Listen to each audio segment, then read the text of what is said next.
Hey guys, it's been a while. Don't worry, don't worry, don't worry.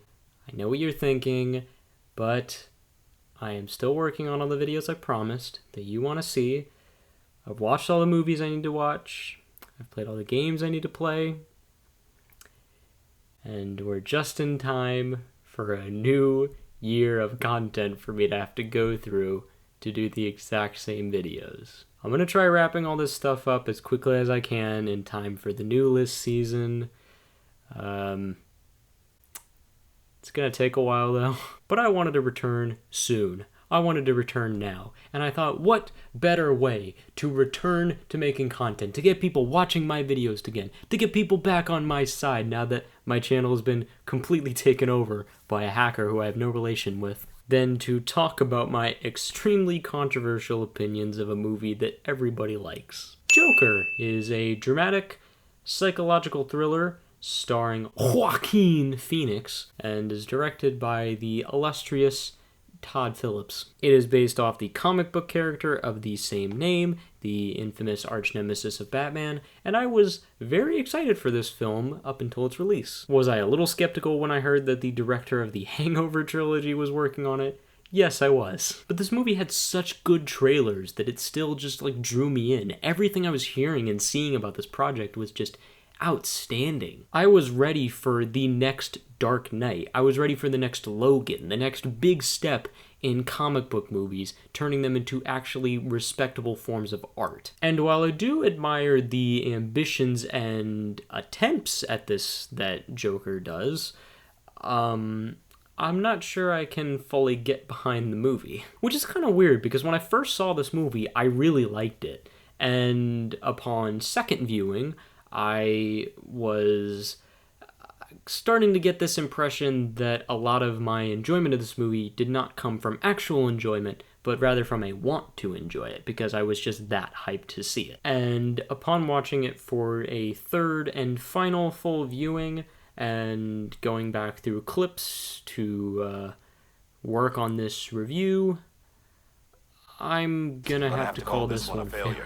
Not a spectacular failure in the same vein as something like Suicide Squad, but I will admit that I do have a lot more to say about why I didn't like Joker as opposed to why I didn't like Suicide Squad, because let's be honest, I don't think I need to tell you why Suicide Squad sucks at this point. And I'll be honest, there are things that I do actually like about this movie, unlike something like Suicide Squad. So what I'll do is I will list the things that I like first, so that those of you who cannot handle your favorite movie being criticized can just watch up to that point and be comfortable knowing that there are things I did like about this movie. So, without further ado, let's get crack-a-lackin'. The things that I liked about Joker are mostly technical aspects, mainly the cinematography, which is just absolutely gorgeous. It captures this setting really well, which, speaking of which, the set design is absolutely fantastic. I have been waiting forever for a film depiction of Gotham City to actually nail the feeling that this city is just grimy and dirty and there's crime everywhere, and it nails that. And then you have this looming soundtrack that's just constantly building up to the next big character moment. It's always making you wonder what's gonna happen next, what is it building up to. And then the only non-technical aspect of this little list here is this outstanding performance from Joaquin. I got nothing left to lose. Nothing can hurt me anymore. My life is nothing but a comedy. While he may not be the best depiction of Joker that I could imagine, he is certainly one of the best performances of the character. And honestly, I do think that Todd Phillips' direction does help quite a bit with this. His vision comes through in so many aspects of this project that it really does show you he has a deep understanding of what the comics are. And unfortunately, that's where my praises end. The one single thing that just killed this movie for me was its screenplay. This screenplay is atrocious. There are so many things wrong with it that I don't even know where to begin. Let's start off, I guess, by talking about Todd Phillips' transition from comedy to drama. Now, obviously, I was surprised, like many, with how well he could direct a drama like this project. Underwhelmed by how he could write it. But ultimately, looking back on it and his career up until this point, it does kind of make sense that he wouldn't quite nail this on his first try. While it is obvious that he does have a clear understanding of the character and his comic book origins and what makes him so sick and twisted as a villain, he doesn't really know how to flesh him out as a proper film character and put him on screen to separate it from being a comic book movie. Instead of feeling like what it was trying to be, which is a deep, intricate character study of a really sick, twisted individual having an extremely bad day in society, it feels more like what it was trying not to be, which is an origin story of the Joker, or just a different take on it. And I think the main reason that he's missing the level of depth that a film like what he was going for would require is because he used to work as a comedy director. And that's not to say that the comedy genre can't have deep, intricate characters, but I wouldn't say that I ever saw that in any of Todd Phillips' movies. In the face! In the face! No! He always struck me as more of a laugh out loud, good time at the movies kind of comedy director. So obviously, when someone like that transitions into making a dark, realistic, dramatic psychological thriller about a mentally ill person, there's going to be some holes. Mainly the fact that this film feels like it was written as though it were a comedy. Even though it very clearly has a dark, serious tone, it feels as though the level of depth that a lot of its characters have is very shallow, like a comedy. But I'd say another problem, and probably an even bigger one, with transitioning between these two distinctly different genres, is that Todd Phillips thinks that his audience is stupid. He not only writes the film with the level of depth that one of his traditional comedies would, he treats the audience watching it as if they were watching this kind of comedy. And there are very specific scenes that I could list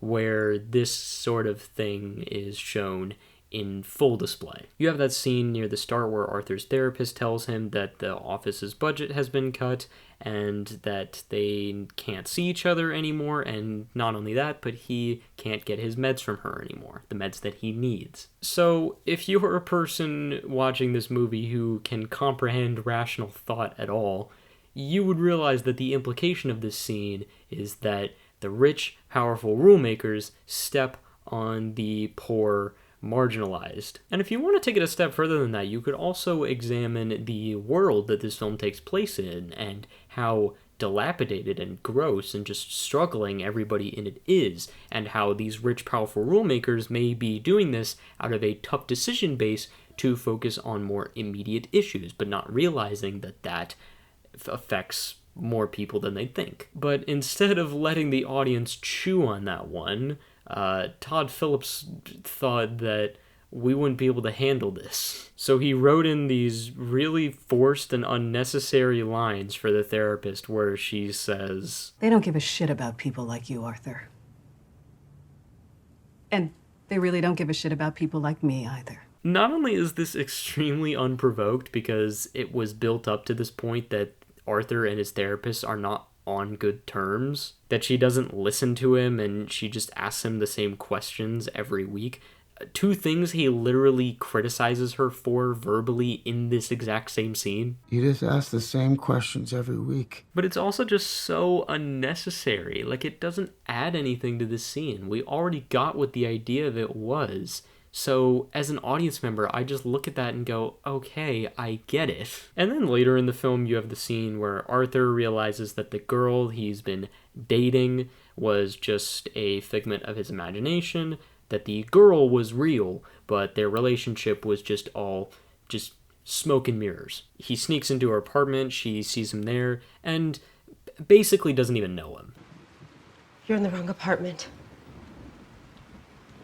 And if the scene stopped there, that would be fucking awesome. Because then you as an audience member would start to question yourself and your own understanding of not only this character, but the film you're watching. It wouldn't feel as though you were watching Arthur go crazy. It would feel as though you were going crazy with Arthur. Let's take The Lighthouse, for example. Please skip to this point in the video if you have not seen The Lighthouse, because oh my god, it is fucking fantastic. It is one of the best movies of the year, and I highly recommend you go watch it, and I would not want you to experience a serious part of this movie without having actually watched the movie. So there's a scene where Robert Pattinson is trying to get away from the lighthouse on a lifeboat because it's implied that they've been stuck here from the storm for just ages. And then Willem Dafoe runs out and starts smashing the lifeboat with an axe, saying that he needs to stay there.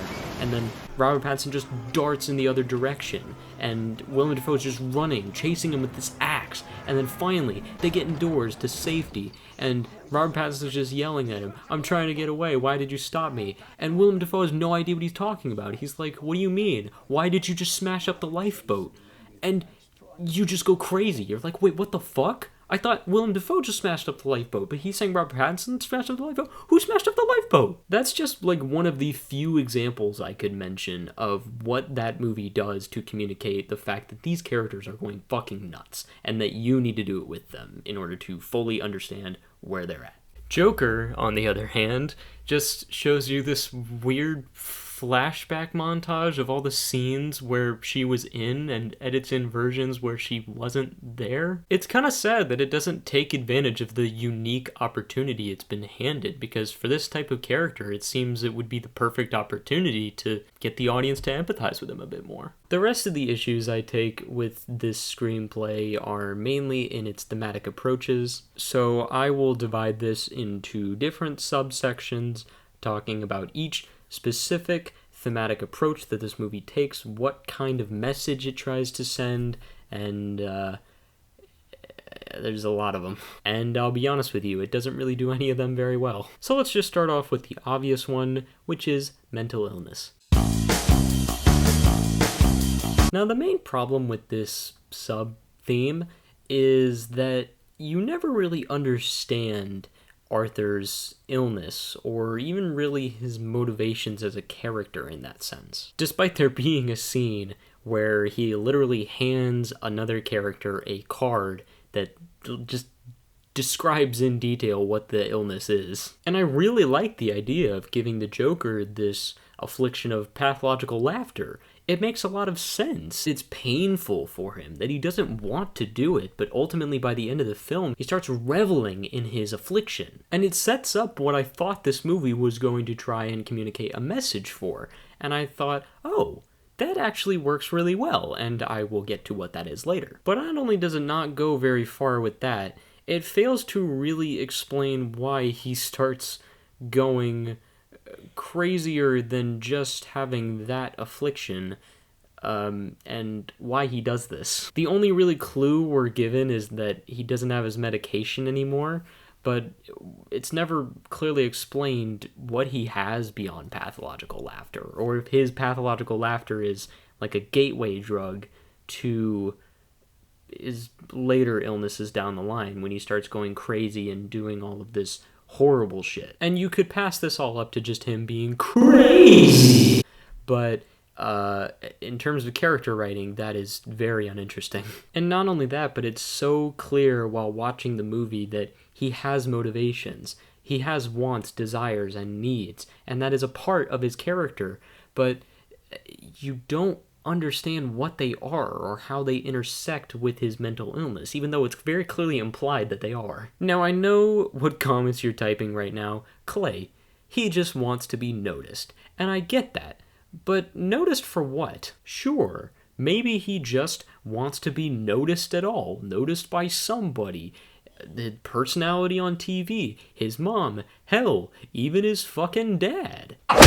But there's so many points during the movie where it is so heavily implied that he wants to be noticed for something specific. When he stands up in the audience during the Murray Franklin show and he starts talking about all these awesome things that he does and how cool of a guy he is. I've been the man of the house for as long as I can remember.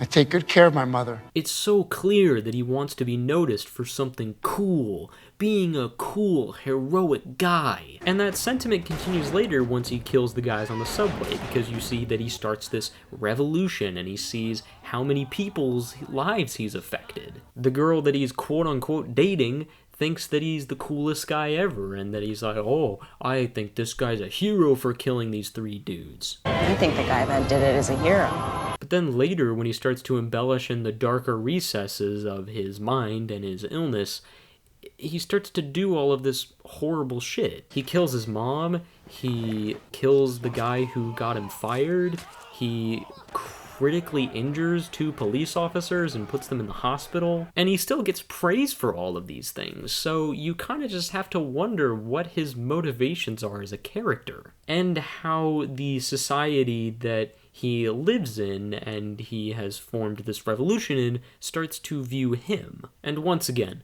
I hear your keyboard clicking.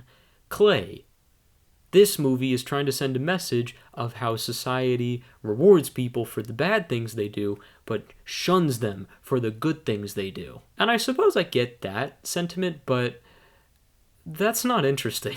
That is just so insanely unoriginal to the point where the movies that influence Joker, that you can very clearly see the influence of very directly in this movie, to the point where it's almost a blatant ripoff, even did better. Movies like Taxi Driver and King of Comedy, especially King of Comedy. Both of those movies do an infinitely better job of communicating exactly why the individual that they are creating this character study around has such a warped vision of reality. In Taxi Driver, it's the way that people around him have treated him, and you see this dark downward spiral he goes on, and you understand him every step of the way. And then in King of Comedy, you see that it's because Rupert Pupkin has been raised by television, and that the media has created this insanely unrealistic depiction of society, and as a result, he doesn't know how to interact with people outside of it. She signed this when she was in New York doing her last publicity tour for the Misfits. That was her last movie, you know. Yeah. She wasn't a great actress, but she did have a real gift for comedy.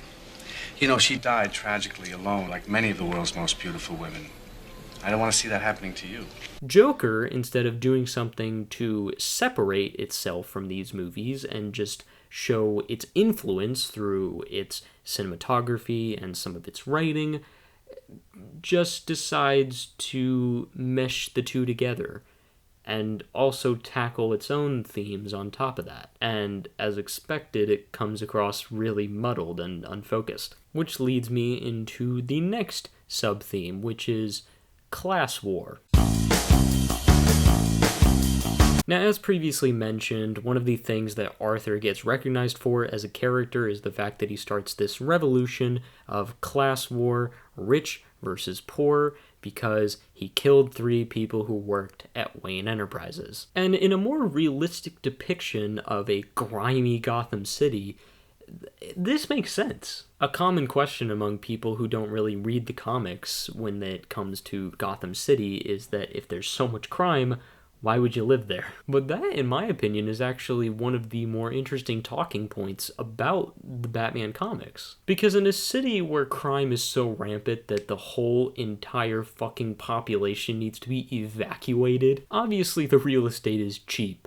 So lots of poor people rely on this city to just house them while they try to figure out and hope for better things. And the only other people in this city are the rich people who got insanely lucky and are now stuck there just trying to fix the problems. That then creates an extreme conflict between the population, because there is no middle ground. It is poor versus rich. And I don't think a Batman depiction or storyline has ever really covered that. So I actually liked the idea a lot. But not only does the movie not really depict either of these sides very well, it also just shoves this entire plot point into the background. Now, is it okay for something like that to be put into the background, to become more of a setting thing so that it doesn't really get fleshed out as much as it's just meant to symbolize something? Yes.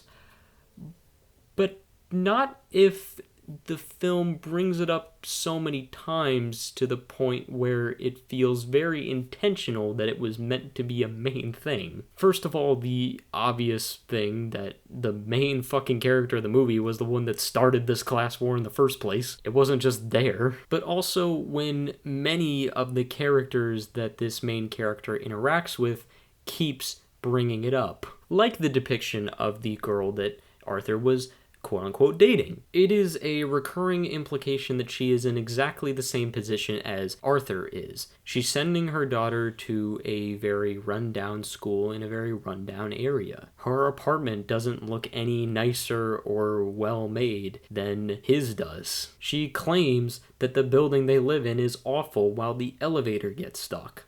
This building is so awful, isn't it? She claims that the guy who killed the 3 Wayne boys is a hero. And it's more than just her. Arthur's mom, who is also an insanely recurring character, is always sending these letters to Thomas Wayne, who she supposedly has some relationship with. That's the implication throughout the whole movie, that they need financial help. So when something like that is referenced so many times throughout the movie and shoved so much in your face, you can't help but wonder whether it was actually meant to be in the background. And then we come to what all of these other points have been building up to. The fact that society just sucks. The last 2 sub-themes that I talked in detail on don't even seem to matter, because the constant prevailing subject matter in every single aspect of this movie is that society sucks. And as is obvious with a film like this being a character study, all of this stems from the interactions and scenarios that Arthur gets himself into. But all of the stuff that it uses to communicate this is so insanely unrealistic and shallow in its thematic approach that it's actually hilarious. Every single character in this film is comically mean to the Joker. Comically. You have the group of kids at the start of the movie who beat Arthur up and rob him for basically nothing because he's a clown dancing in front of a store that's going out of business and holding up a sign that says everything must go sale. How much money do you think he has? You have the thing I mentioned earlier about the therapist who just has that weird throwaway line about they don't give a shit about people like you, Arthur. You have the Wayne people who he murders, who in the only scene they're in are sexually harassing a woman on the train and then beating up a person with a mental illness. You have the guy who works with Joker who acts all nice to him and then gets him fired for no reason. Randall told me you tried to buy a 38 off him last week. Randall told you You're a that? fuck-up, Arthur, and a liar. You're fired. You have Alfred who gives him a giant fuck you for just trying to make Bruce Wayne laugh. I'm just trying to make him smile. Well, it's not funny, is it? Do I need to call the police? You have Thomas Wayne who punches him in the face for like no reason. Every single instance in this movie where it is trying to get you to feel bad for Arthur while simultaneously set up his descent into madness is just so insanely forced and unrealistic. It is not that difficult to get you to sympathize with a man who has a mental illness. He already has my sympathy right away, so when they were constantly shoving it down my throat that I needed to feel bad for this guy, I just lost the point then. So does the film do a good job of saying that society sucks? I guess so. It takes a very extremist view in that sense, but sure, I guess society does suck. But just like I was saying about how society rewards you for the bad things as opposed to the good things, like the film was going for that I mentioned earlier, the sentiment of society sucks is not interesting. We know that, and it doesn't even depict that in an interesting way. But then we have the last thing that I wanted to talk about, and it is one specific scene. And that is the last one. Not the last one, but I think you all know which one I'm referring to, those you have seen it at least. And hell, those of you who haven't seen it have probably heard about it. And that's the Murray Franklin interview. This is the moment where, in my eyes, the film reaches its absolute lowest point of quality, because it attempts to tie up every single plot line and every single loose end of this movie so quickly. Now, when he goes up on stage and he has the clown makeup and it's supposed to be showing that he's part of the revolution, he very clearly notes that I'm not political. I'm just trying to make people laugh. which then makes less sense when later he starts babbling on about how Thomas Wayne is a bad dude. You think men like Thomas Wayne ever think what it's like to be someone like me? I mean, yeah, I guess you could chalk this up to the bad experience he had meeting Thomas Wayne in the film, but it intertwines with the revolution that he has started of class war. He also includes a lot of things about how much society sucks in this rant, and it's all very direct. All of you, the system that knows so much, you decide what's right or wrong. I killed those guys because they were awful. Everybody is awful these days. If it was me dying on the sidewalk, you'd walk right over me. Everybody just yells and screams at each other. Nobody's civil anymore. And then he even talks about how he has a mental illness. What do you get? I don't think so. When you cross I think a we're mentally done ill with loner, it. a mentally ill loner. So I then begin to further question what mental illness he has. That he not only has pathological laughter, but he is able to perfectly recognize the fact that he has a mental illness, and not even really explain what it is. You can't just say a character has a mental illness and then expect me to just get on board with that. But then the film also tries to very quickly, last minute, introduce you to the entire reason that Todd Phillips made the transition from comedy to dramatic thriller. And that is this idea that comedy is dead. Now, this actually makes sense with a character like the Joker, who seems to take a lot of enjoyment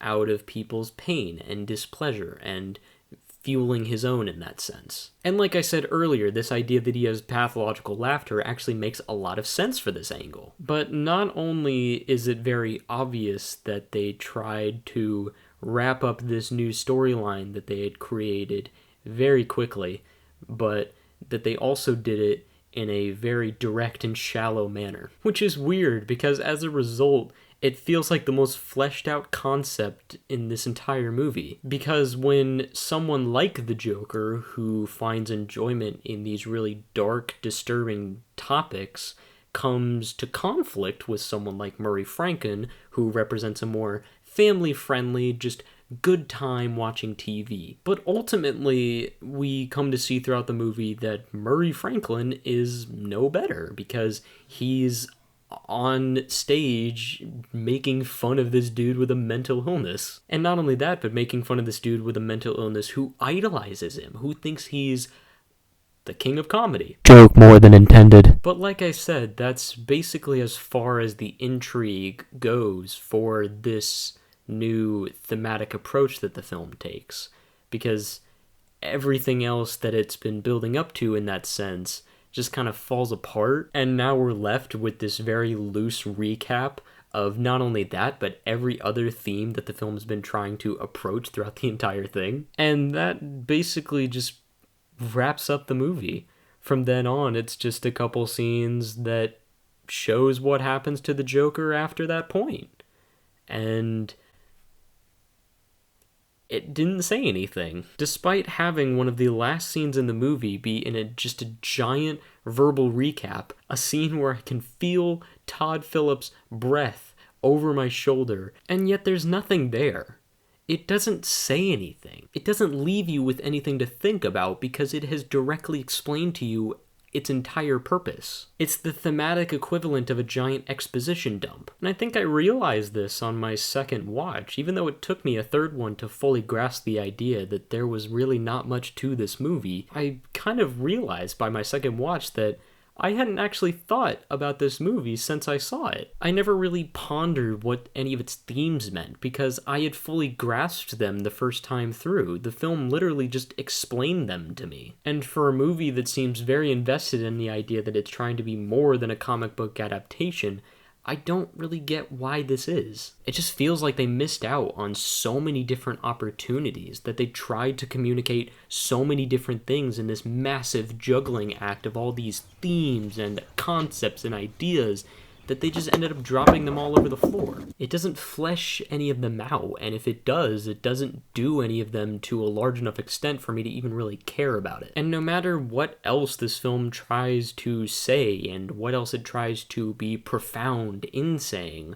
it always seems that every single point just comes back to the fact that society sucks, and like I said, that's not interesting. And it's not like you can really sub out any of these insanely poorly realized themes for actually good characters, because none of these people really develop, not even the main character himself, Joker. Even in a film where Arthur is not absent in a single scene, it feels like his development was just so rushed, and every other character besides him was just there to serve the purpose of getting him from one point to another. That or represent a specific idea within one of the film's many themes, but like I said, they don't really serve much purpose to flesh that out. So I guess that really speaks to the idea of how important a script is to a movie, because no matter how good your directing is, no matter how visually appealing your movie looks, no matter how much talent you have working on it, it's always going to come down to how well the film is written, how well it communicates its ideas to you, what its ideas are that it's communicating to you, the level of intrigue that surrounds those ideas, and just generally good writing. So in conclusion, I don't hate this movie, despite the fact that a lot of this video has just been me ragging on it. I really don't hate it. In fact, I think there are a lot of things about this movie that are insanely well done, and honestly even award-worthy if it comes down to that. Which brings me to the last point of this video, which is, why now? Why have I chosen right now, months after the film has been released, to talk about Joker? Because it has somehow gotten the most nominations of any Oscar film. Achievement in costume design, Joker. For achievement in sound mixing, Joker. For achievement in sound editing, Joker. For best documentary feature, Joker. For writing, adapted screenplay. Joker. Joker. Joker. Joker. All voting members of the Academy have nominated the following films for Best Picture. Joker. Todd Phillips, Bradley Cooper, and Emma Tillinger-Koskoff. Now, you could say, Clay, why do you care? Who cares? The Oscars, just like this video, are just people's opinions. So why does it bother you? And it really doesn't at the end of the day, but, you know, I, like many people, enjoy seeing things that I really like getting the recognition that I believe they deserve. And while I do feel that a lot of my personal favorite movies that came out this year did get a lot of the recognition at the Oscars that I felt that they deserved, things like Parasite, Once Upon a Time in Hollywood, I struggle to see why the Oscars would recognize something like The Joker over a bunch of other movies that have way higher artistic purpose and clear direction. Now, there are aspects of this film that I think do deserve their nominated award categories, things that I mentioned, like cinematography, production design, Joaquin Phoenix's performance. I fail to see why Joker gets recognition in a lot of other awards where so many other films clearly succeeded. Things like Best Adapted Screenplay, and given the rest of this video, I shouldn't have to explain to you why I don't agree with that. Best Director, yeah, Todd Phillips did a good job directing, but there are so many better choices. And Best Picture, good God, I genuinely believe this is the worst of the nominees. And yet it somehow walks away with the most nominations. So to conclude this video and end it on a positive note, I am going to list you some of my personal favorite movies of the year that failed to get the recognition that I believe they deserved at the Oscars, as opposed to Joker did. Rocketman, despite being one of the better music biopics to come out in recent memory, didn't really get as much recognition as I feel it deserved. Taron Egerton easily could have gotten nominated for his performance. Some of the costume and set design in that movie were absolutely fantastic and worked really well with its themes. The Nightingale is a movie that I'm certain none of you have heard of, but it's an incredible follow-up to the director's previous work, The Babadook, which, I'm gonna be honest, I didn't like that much. The tone of this movie is so dark, and all of its actors just nail this feeling, and they are able to so perfectly capture all of these emotions. Taking inspiration from No Country for Old Men, the movie doesn't actually have a soundtrack or any music at all, really, so it relies entirely on its sound design, since it mostly takes place in a forest, and it's fantastic in that regard. It's really atmospheric. John Wick Chapter 3 is the entire reason that I believe the Oscars should recognize choreography more. Knives Out got a nomination for screenplay and literally nothing else. What about this amazing production design? What about this insane performance from Ana de Armas and Daniel Craig? The Art of Self-Defense is a hilarious black comedy about masculinity with an amazing screenplay. It has one of my favorite Jesse Eisenberg performances where he's just so colorless at times, but then starts to make this insane shift halfway through where he becomes the most interesting guy in the world. Uncut Gems is an amazing character study with some excellent cinematography and sound design. The visuals, just everything about it is insanely stunning. And Adam Sandler getting no nominations at all for anything at, I don't think, any of these award shows. What the fuck happened? Easily one of the best performances of the year, and probably Adam Sandler's best performance ever. I don't know how the Academy just missed this one. Midsommar is a gorgeous film with a standout performance from Florence Pugh. The screenplay is excellent, and it actually manages to handle two distinct themes and cross them over into each other very well. And then The Lighthouse, which is easily the most snubbed film of the year that I mentioned earlier in this video. It is absolutely one of a kind. The only thing it got nominated for is cinematography, which I'm happy for at the end of the day, but my god, this movie deserved way more than that. If Willem Dafoe had been nominated for supporting actor, he easily could have won. And that's not to say Robert Pattinson doesn't do a good job either. He fucking kills it in this movie. He's a completely different character, and he plays it so well. The contrast between these two people is so well done. And this screenplay where they use this language in the time period that you sometimes just don't even understand at all, but that's part of the charm. I am so sad that this actually managed to get past the Academy. I'm guessing that they did see it because it was nominated for cinematography, but man, just what could have been. And that's it for this video. I'm sorry if you like the Joker. I don't hate this movie. I don't hate people who enjoy this movie, so if you like it, go ahead. I can see why people like it, but just wasn't for me. Thank you for watching. I'll be coming back to you soon with more stuff. Probably more stuff like this in the meantime while I get working on the other videos that I have to work on, and also write some screenplays for some short films that I want to make, that I want to put on this channel. Hopefully that will be coming soon. Bye-bye.